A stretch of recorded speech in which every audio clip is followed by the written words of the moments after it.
Welcome to the podcast. 歡迎收聽 요코소 팟캐스트에 به پادکست ما خوش آمد. بروכים הבאים לפודקאסט 欢迎来到我们的播客 Benvenuti sul podcast. Willkommen beim Podcast. 日本からこんにちは Buongiorno 你 dall'Italia. 好嚟自香港 Hello from New سلام York. از ایران. Hallo aus Deutschland. שלום מישראל Hello, world culture enthusiasts. We are in another episode of Crossing Cultures, a podcast about the intriguing, bizarre, interesting, and subtle differences in everyday life. My name is Asaf, and I'm joined by these wonderful guests. You might notice that we are not in our usual studio. We are actually in a recording studio in Lisbon, a wonderful place called Dizplay Soundlab that was graceful enough to host us here. And today, appropriately, we're going to be talking about vacations, because everybody here is on some kind of vacation, including myself. And without further ado, I'll let all these guests introduce themselves. Let's start with... Hi, my name is Oman, and I like to call as Omi. I'm from Pakistan, and I'm visiting here, and trust me, it's the best place to visit. It was a great place to live. I'm Simon from Germany and already been here for more than 2 years actually. And yeah, it's a wonderful city. Are you still on vacation mode, or do you feel like a local? Occasionally. I mean, it's my home, so I don't feel like a tourist here. And yeah, I like to go visit places around Lisbon, around Portugal. So I'm going into vacation mode once in a while. But in Lisbon, I don't feel like a tourist or like a vacationer. All right. I'm Matt. I'm from the United States, more specifically Rochester, New York, and this is my third day in Lisbon, and I'm kind of just traveling through. I'm a kind of 3.5 week tour of Europe. My name is Joanna. I live actually in Lisbon since 1 month, I forgot. And for me, Lisbon, it's mix of work and vacation. So I think I'm still in the vacation mode right now. Vacation mode. And Yeah, you're from? definitely. I'm from Poland. Poland. All right, so we're talking about vacations. And so the first question I'll ask each one is, where are the most popular destinations for Pakistanis, for example, to go on vacation? Is Lisbon a popular destination in Pakistan? You can say, but there are so many places in Pakistan as well. It's like two perspectives. If you want to go on vacation within the Pakistan or outside the Pakistan, from my area, it's quite plain area, and we don't have mountains like Lisbon. So we have an area in Pakistan, capital is Islamabad. So it's like hill stations. Mm-hmm. There's some specific place named as Murray. So whenever I want to go, I go there. And for outside, for me, Lisbon is best place. Really? But is Yeah. it a popular, what is a popular destination that you would find like a lot of Pakistani tourists outside of Pakistan? Maybe Manchester. Manchester? Yeah. Manchester, Whenever you England? In Manchester, yeah. In Manchester, then 55% Pakistani. And whenever you have some specific occasion like Eid, there's a special event. And on Eid, you can see like Pakistan. People are wearing some traditional dress, traditional foods. It's like a mini Pakistan, Manchester. All right. So, Manchester, England, right? Yeah, All right. exactly. That's So super it's my interesting. best place if you want to go for Okay. vacations. What about German people? Where do they go vacationing outside of Germany? I think the primary location for Germans is actually Germany. So yeah, they like to hang out on the coast in the north and go to the mountains in the south and some other locations around the country. But Germans like to travel, so especially around Europe, Spain, France, Italy, Austria. And sometimes I feel a bit like in Germany, even here in Lisbon. So in the summer there's like, you can hear German around every corner. There's so many people coming here. Yeah. Well, from Germans are Germany. globetrotters. They travel a lot. Yeah, definitely. You can find us actually in, I think, every corner, every remote corner of the world. All right. What about you, Matt? Well, it's very similar. I think Americans like to a lot of times just travel inside the United States because the United States is so big. There's so many cultures and so many different places to visit. Very, very popular is Florida. So going to either like Miami or Orlando, going to Disney World is a very it's a very popular destination. Also, if we travel outside the country, we usually like to go to someplace warm. So usually like maybe like the Bahamas or Jamaica, so somewhere in Central America. And those are usually pretty popular destinations. We also like to go to Hawaii, which I'm surprised you didn't say Mexico. yeah, there is definitely, I think, with the younger population. So if you're a college age person, going to certain spots in Mexico are popular. Cancun. Yeah, Cancun is. We've very all popular. seen the movies. Yeah. There definitely is a kind of a almost like a stereotype that's rooted in that. So, all right. Yeah. So, but like traveling to some people travel to Europe, but normally people, I think, in general, like to stay like within the country. What is the percentage of Americans that don't even have a passport or have never traveled abroad? It's actually, I mean, that's a hard question to answer, because I think it really depends on where you are. Like if you're in a metropolitan area, you're probably going to have much different types of people. So they're the ones that are going to travel abroad. I have to imagine that, especially in more rural or smaller places, they really don't have passports. I think the government is trying to get more people to have passports, like especially to fly. So I think there's more of a, I want to say, an initiative to get people to do that. But like in general, probably, I don't know. I want to say that not a lot of people like to travel abroad unless they're like from that area.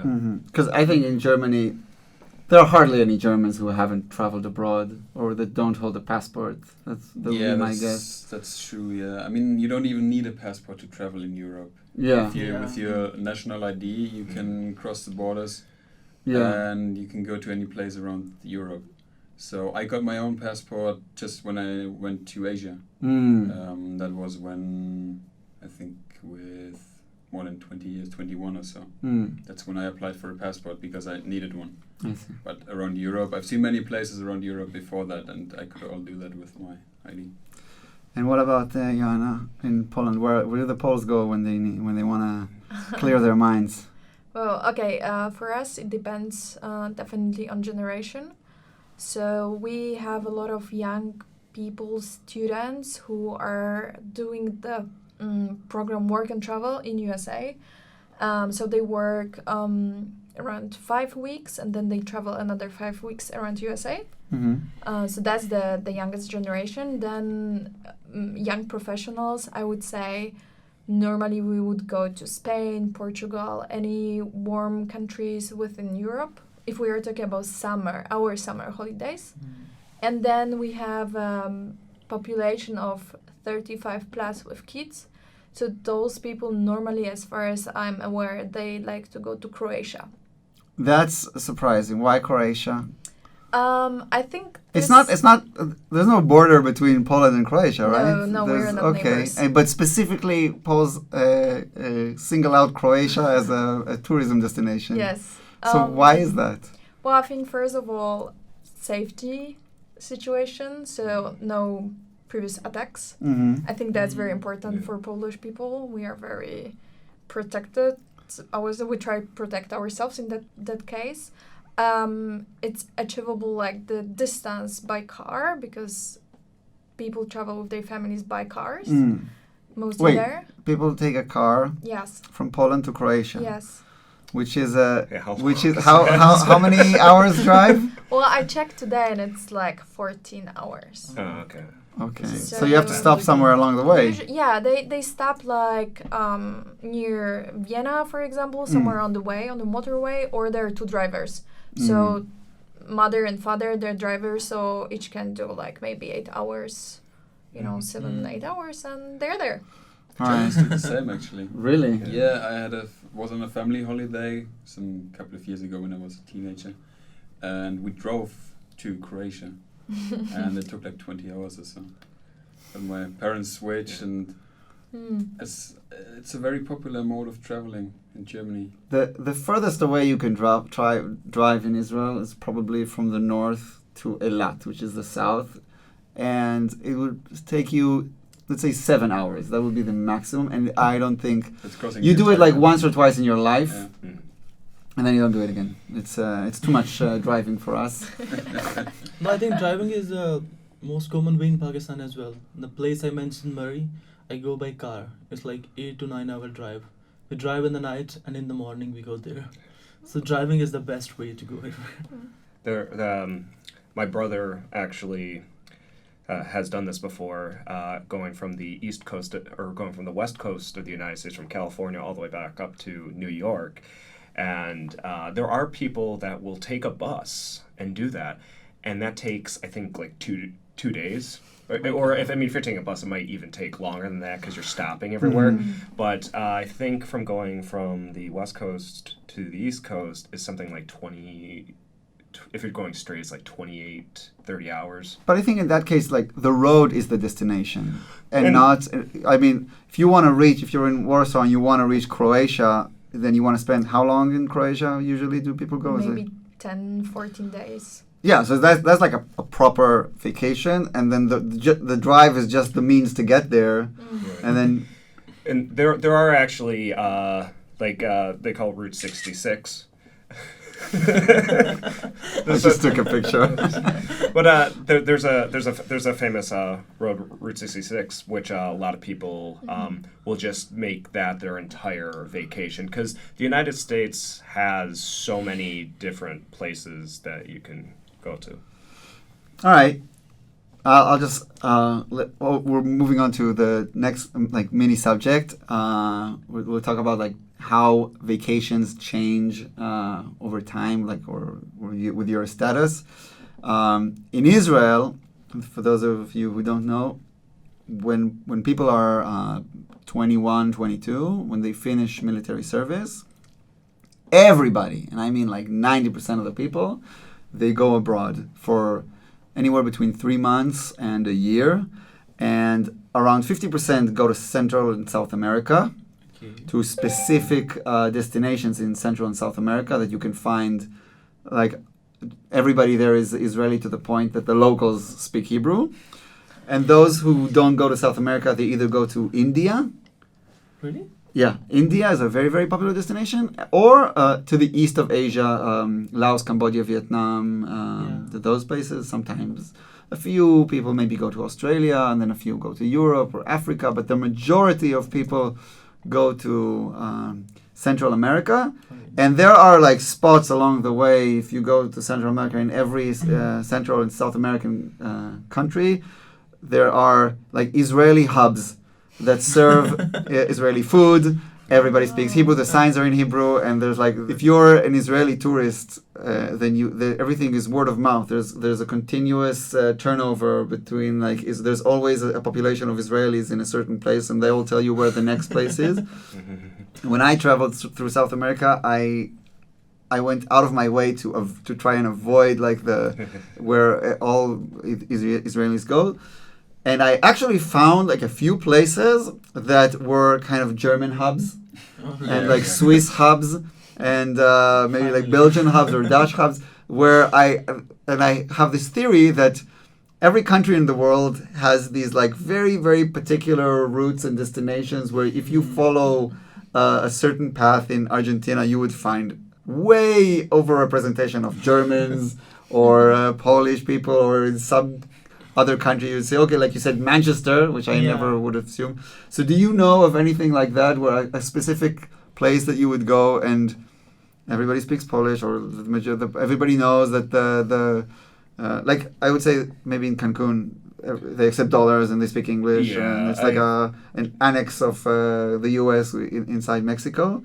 Do you guys know of anything like that? Yes. So there's one primary location for that. That's Mallorca in Spain. This is sometimes referred to as the 17th federal state of Germany. Okay. Because, well, I think it's just populated by Germans, and it's mostly party tourists, and it's a very popular location for groups of friends to go for a summer holiday, 2 weeks or so, and just party their ass off. And So it's like go back to more Germany. for young people. Yeah, no, like young people of all ages, let's say. Okay, fair enough. You even have people like spending weeks or months there in the summer or in the winter, like they're just like going there and escaping the winter or something. And Mm-hmm. So what about, let's talk about college vacations or university or student vacations, because when you're a student there's a completely different type of vacation that you go to. I mean, also in Israel there's probably, we go to the islands in the Mediterranean, Ayia Napa, or maybe that's a little young, but Mallorca or those kind of places. Thailand is a very, very popular destinations for students in Israel. I mean, in the US, there's some famous destinations for that. Yeah, I mean, if you're in college, they call it spring break. So that's where you'll have all these college kids just having a pilgrimage in either Myrtle Beach, or they'll go to places in Florida or even Cancun, and they're just known to have these wild parties, and it's just, everything is just, it's just supposed to be seen as you're working hard at university or at a college, and that you just have this 1 week break where you just... Total debauchery. Yeah, exactly. And it's apparently, I mean, I have never been, but apparently it gets pretty crazy. And when is that? Like spring break? Is it 1 week? Yeah, I mean, every college and university is like slightly different, but it's usually sometime in March. I see. Okay. Do you guys have that in Poland? Like a centralized university vacation where all the students go out and... Yeah, so our final exams are usually in June, and then mid of June, end of June, we're able to do some more fun than just study. And our university starts in October, so we have pretty a lot of time to, And so where do people go? So as I mentioned already, we do work and travel in USA. Now I think it's also more popular Australia, maybe New Zealand as well. But I think like when I think about my time when I was a student, we used to go to the Baltic Sea. So this is destination which we really like to enjoy. So Lithuania? No, Poland. Oh, Poland. Yes. Okay. So our own Baltic Sea, like this part. Ah, okay. Yeah, so like local, and then I think Spain. Spain. Yes. All right. So how's college life in Pakistan? When I was in school, we have holidays in summer, and it's like 3 months. But unfortunately, when I go in college, it was only for 1 month. My hard luck. So when I was in college, I was always thinking to go to Thailand. Thailand? And is that a popular destination? Yeah, it is because... It's Thailand, nearby. Yeah, it's nearby, of course. But I never been there, unfortunately. All right. And in Germany? We don't have anything centralized, but people like to travel in their semester break. So we have a lot of students going through Asia, Cambodia, Thailand, Vietnam, just backpacking for a few weeks, or doing work and travel in Australia. It's a very popular thing to do in Germany. That you just get your bag, work and travel in Australia, go around the country. But yeah, Germans love to travel, and especially more and more young people, students, like to spend their breaks abroad. How common are like long vacations, like more than a few weeks, maybe months, or like taking like a tour around the world or a gap year? I think more common nowadays, yeah. So I met a lot of friends or other people in Germany who have been on a weeks-long trip in Asia, for example. So I myself traveled there for 6 weeks, and went to 3 different countries. And you meet quite a few of Germans around there who do the same thing for even longer times. Sometimes. And is it like, do German employers Is it common, like in terms of what German employers allow, like how many days of vacation, or you have to quit your job and travel and then go back and look for another job? Well, I think you have around 24 working days or so, holidays over a year. But students, for example, take a gap year sometimes, so they have semester break for, I don't know, it's a month, 2 months or so in the summer, I think. And so you can do a long trip. And there's also people who go on a sabbatical, for example, and then they come back, they can return to the company. Yeah. Or they just, go in transition, quit their job, go traveling, come back, I don't know, a year later, 5 months later, and go for a new job. All right. Is that a common thing in Pakistan? It is a common thing everywhere, I think. Really? Of course, you have to work. Everybody wants to work if you want to work. But is it common for people to take like a month or 2 months? 22 or 25 days minimum per year holidays. And after some specific time, if you still want to continue your holidays, then you have to be on holiday mode for your life and find a new job as well. What about Poland or US? It's very interesting that you're talking about all these days that you get off, because the United States is not like that at all. Yeah, because there's actually a lot of jobs that you don't get. If you work full time, you'll get 5 days a year. So I'm actually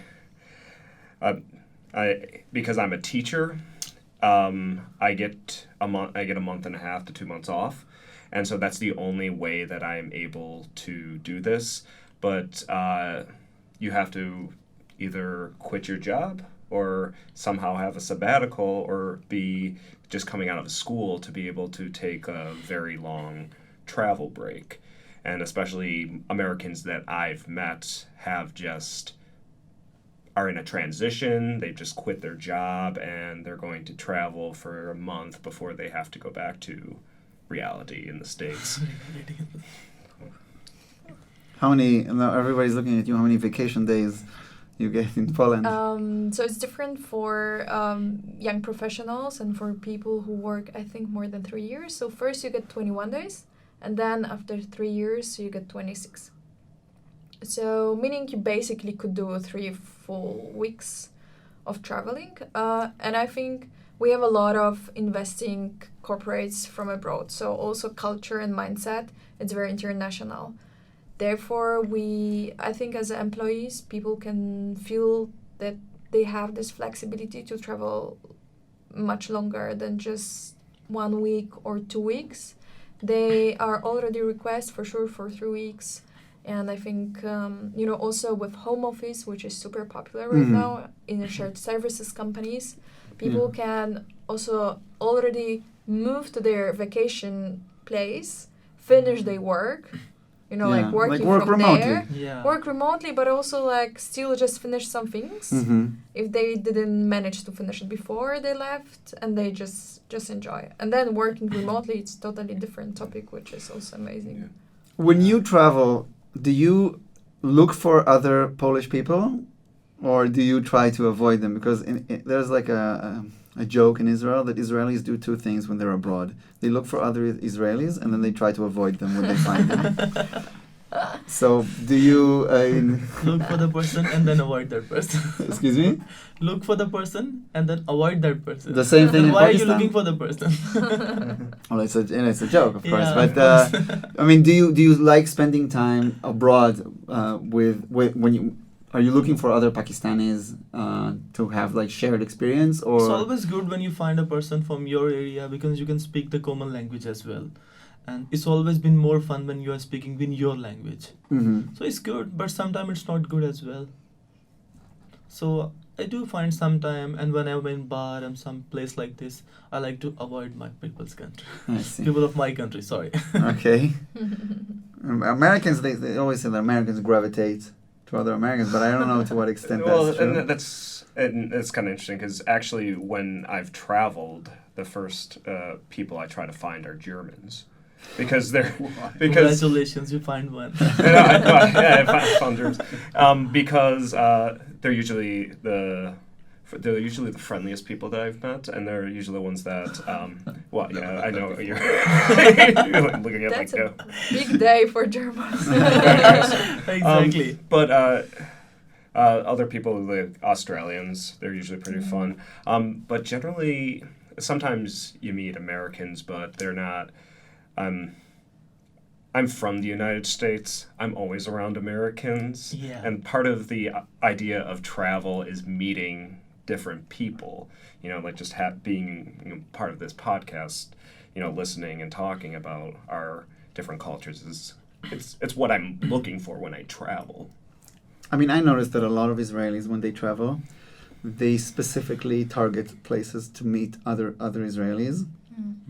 Even if they didn't travel together with them, they'll go out of their way to find other Israelis and speak Hebrew and like do and eat hummus, even if it's like, I don't know, in Thailand or Colombia.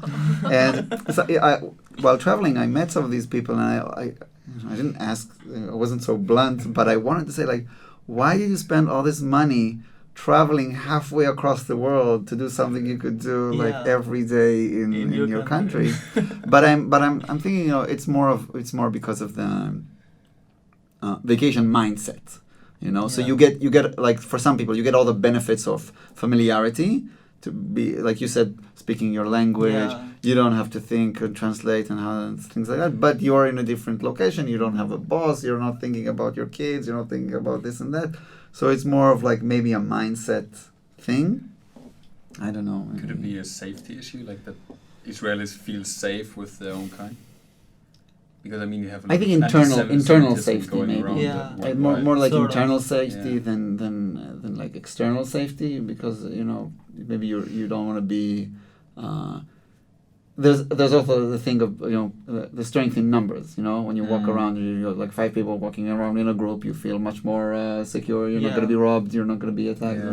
But I really believe that it more has to do with, because it's different types of people as far as I am concerned, and we're talking about people who they want the familiarity. They don't want to work too hard to enjoy their vacation. They don't want somewhere. Some people are adventurous. They want to go where they don't know anyone and they have to learn everything. And then some people just want to go somewhere where they're on vacation. They throw away all their problems they put them in a bag and lock it for a few weeks. But they don't have to work hard. They still speak Hebrew, or they speak their language. I've seen some places where the experience is almost similar to where you come from, but the fruits in the shake are different. So the beach is a little bit different, and I think for some people that is enough. I don't know. No, I understand. That's my guess. All right, let me ask you, what is like the that meme that is like the starter pack for like describe the German tourist starter pack. Like, how would you the minimum things that you need? So there's a very like stereotypical picture of the German tourist. It's like a Hawaii shirt, like with the flowers, a hat. Usually he's got a belly. He's male, and he's got some sandals and white tennis socks and shorts and a sunburn. A sunburn. So that's a stereotypical German tourist. And you actually find those, Sadly, you actually have those. Has to come from somewhere, the stereotype. Yeah, they always do. What is the stereotypical Pakistani tourist? That I'm wearing right now.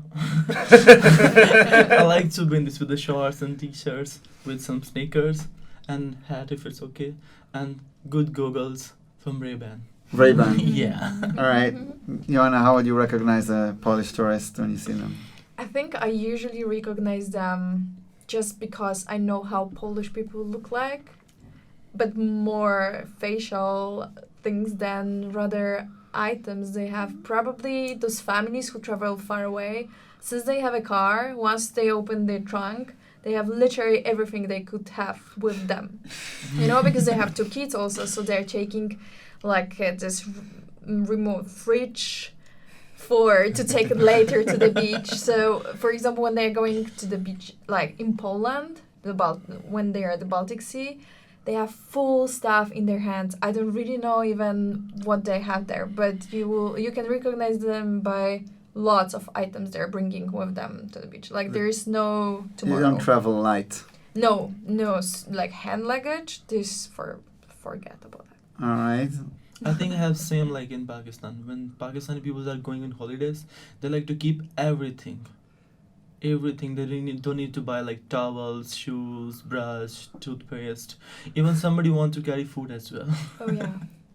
I think in the United States, it's a very similar to like as we were talking about the German tourist. Yeah. It's like when you said that, I was like, yeah, that's the American tourist. And you can always tell because they always have the expensive camera around their shoulders, and they always have the obnoxious hat and stuff like that. So I think, well, in Israel, it varies. First of all, if you're young or right after the military, people grow their hair long because you have to have short hair when you're in the military. So after that, everybody like all the men, the women, it doesn't matter, but the men like grow their hair really long just because you can. Okay. And so you'll often see like young guys with long hair, long beards, again, just because you can suddenly grow your hair. And a lot of the times they'll still hang on to their military t-shirts. Like if you ever see, Really? yeah, like going on with like the t-shirt with their unit, with the military units for some reason, like hanging on to it. And also I think it has to do with the ability to recognize more like other Israelis. So you wear the sign and you say, I know this guy. You were with my cousin's second brother or whatever, and then it's like it's immediately shared commonality. And for families, or I guess like people who are a little bit older, I don't know how you would like recognize them, but they would probably hold like a phone and like argue with each other, or like where should they go? Where to eat hummus in Portugal? What's that? Where to eat hummus in Portugal? Exactly. What about gifts? Is it customary to bring back gifts from vacation? And I mean, there's a stereotype of bringing back Toblerone from wherever you go, even if it's. Yeah, I've never heard that. Yeah. You've never heard of that? Bring back Toblerone. Toblerone. Why? Do you do that? Yeah, my best friend asked me to do that, and I'm just politely did that. But I was like, I don't know. They're everywhere at the airport, so whatever you're there, you just grab them yourself. There's the only reason someone would eat Toblerone in Israel. There's Toblerone in the supermarket, but the only reason someone would eat Toblerone is because someone got back from abroad and bought Toblerone. I don't know where it came from. You can get Toblerone in the supermarket, but for some reason people only buy it in other airports and bring it back. And I don't know why it's specifically Toblerone. I don't know why that's the gift that people give. I was sure it was like, I was positive that it would be like international, that everybody gives Toblerone. But now I understand that it's something uniquely Israeli. Yeah, if you walk into an Israeli like office or workplace and you see somebody eating a Toblerone, the first thing you ask is, "Oh, who went on vacation?" Good one. Is there any like specific gift that you would give if you come back to Germany? Not actually, no. I don't think there's a big gift giving culture. You bring something for your family, maybe for your close friends, but often I think Germans bring back something for themselves. Like what? Like a souvenirs? Yeah, like a souvenir, or I don't know, painting, whatever. But some people really they have a collection of pieces they brought from each of their travels, and then they can walk you through the house and they can tell you the stories of their vacations by going from one piece to another. And is it common to like, how do you share your vacation experiences? Like, a long time ago there were slides, you would have to sit through the slides when someone would tell you about their vacation. I know in Israel it's becoming more and more common when families come home. They take all their pictures and they they produce a book with all the pictures. It's quite common. So if you walk into like an Israeli family, you'd see like on the bookshelf like our trip to Croatia, our trip to Europe, our trip to China, and there's somehow. It's actually like interesting for me. Like I don't I'll bring back maybe a postcard from every place I've been to. I do the same. But yeah, it's I have a wall full of postcards from all the places I went to. Because it's very small. It doesn't cost a lot and it doesn't weigh anything, so you can easily put it somewhere. But the one thing I do, and this is the third year in a row I've done a trip like this, is every year I always buy a money belt, and it always breaks about a week into the trip. But what I do is I just hang it on the wall next to the other ones. So I'm saying, oh, this was 2017, this is 2018, that was 2019. But, I mean, because I think especially, for me, like a vacation, it's more about the memory and the experience more than something physical that you can bring back. I think that's for a lot of people that travel now, it's about the experience and not so much what you can. Yeah, I mean, but sometimes you want something physical to hold the memory or to keep reminding you. Right. I for everywhere I go, I take a coffee mug.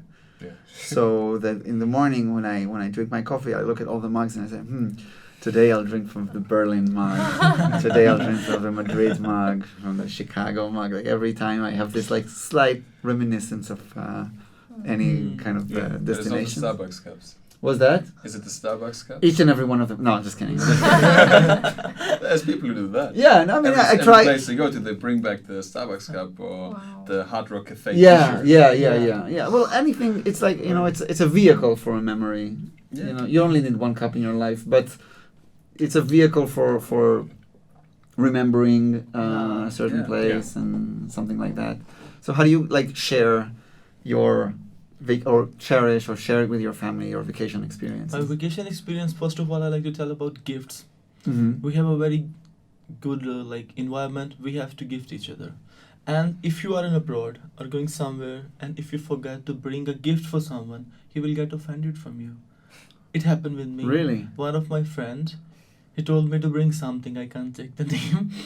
But unfortunately, I forgot. And he never speak me for 2 weeks as well. Oh my God! But how is it really? Did you forget about me? No, you cannot do this. What level of familiarity do you have to supply gifts for? Is it just immediate family and close friends? It's mostly like family and close friends.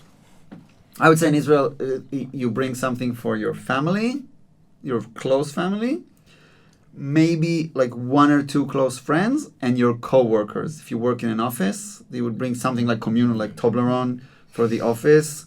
Toblerone or...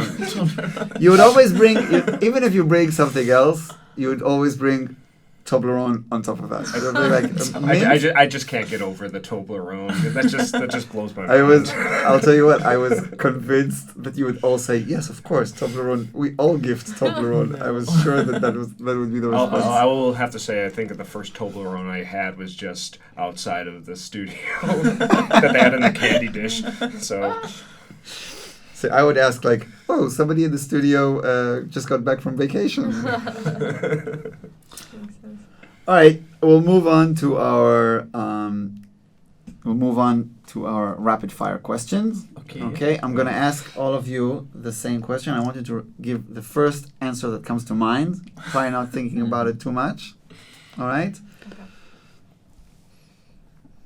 Where is the best place to get coffee in your town, in your hometown? The next coffee shop, my house.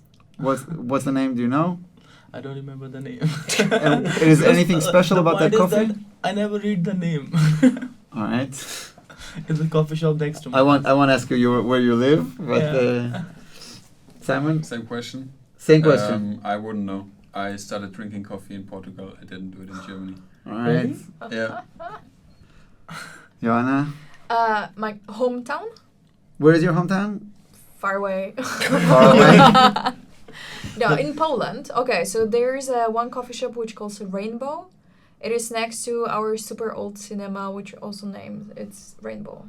And what's special about the coffee in Rainbow? Well, it's very tasty and it's a very unique place because it's a super small town and it reminds you big towns coffee shops. Mm.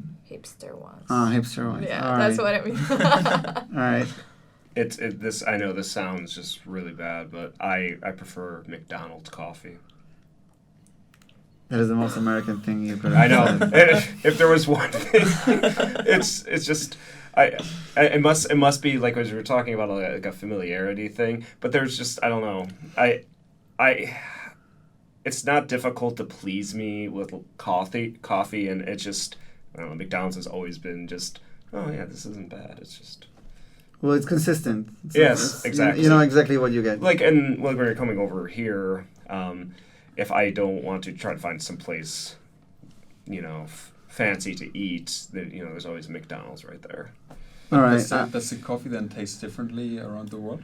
Or is it really always the Actually, same taste? I have not had McDonald's coffee in Europe. I have to be adventurous. But we have a little bit different culture in Pakistan. People use tea as compared to the coffee. Okay. So it's more of a mostly tea culture.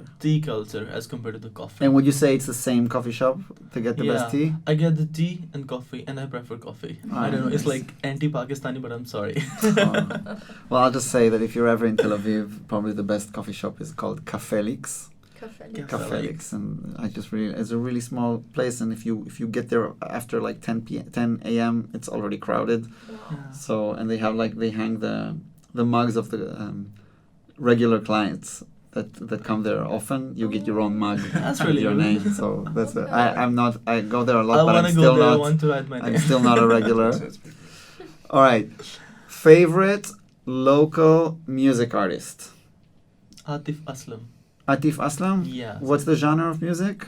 It's like a classical music and rock as well. But he's a famous singer in Pakistan. He's a local and he's very good. All right. Atif Aslam. Simon? I would have to say Rammstein. Rammstein? But So the that, old now you ones. just said the most German thing you could have. Exactly. That was the most typical German thing ever. Yeah. I love them, but more the old stuff than the new stuff.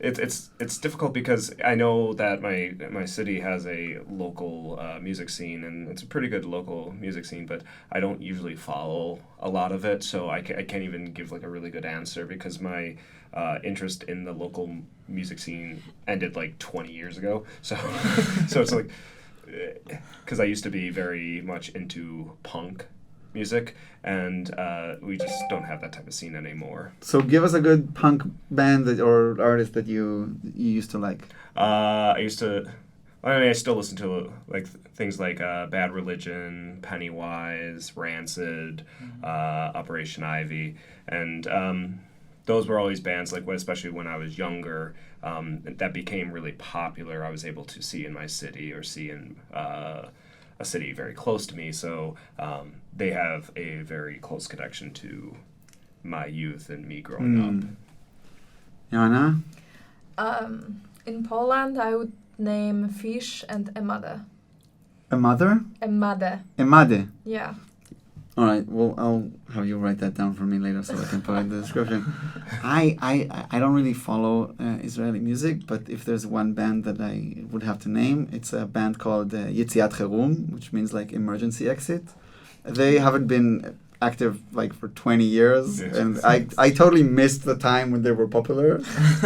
But for some reason, I still really like their music.